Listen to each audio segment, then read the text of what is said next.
Bismillahirrahmanirrahim. Alhamdulillah wa salatu wa salam ala rasulillah amma ba'd. Assalamu alaikum wa rahmatullahi wa barakatuh. Урматтуу Россия Федерациясында эмгектенген, иштеген кыргызстандык мекендештерим. Барыңыздарга жараткан Алла Тааланын тынчтыгы, саламы, рахматы, берекеси болсун. Кудай кааласа 14 октябрь күнү Проспект Мира көчөсүндө жайгашкан Россияда Москва шаарындагы Борбордук мечитте саат 12:30 пешинде Кудай кааласа жолугушуу уюштурулууда. Бул жолугушуу Россия муфтийлер кеңешинин жана Россия Федерациясынын мусулмандар дин башкармасынын төрагасы шейх Равил Гайнуддин менен уюштурулууда.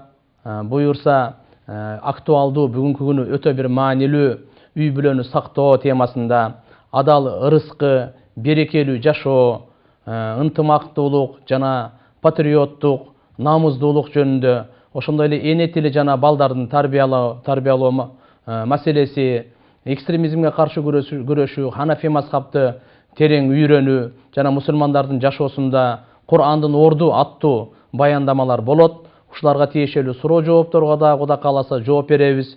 Алла Таалам баарыңыздарга жакшылыктарды берсин. 14 октябрь күнү пешин намазга Борбордук мечитке Москва шаарына баарыңыздарды чакырабыз. Кош келиңиздер. Көрүшкөнчө жараткан Алла Тааланын сактоосунда, берекесинде, аманчылыгында болуңуздар.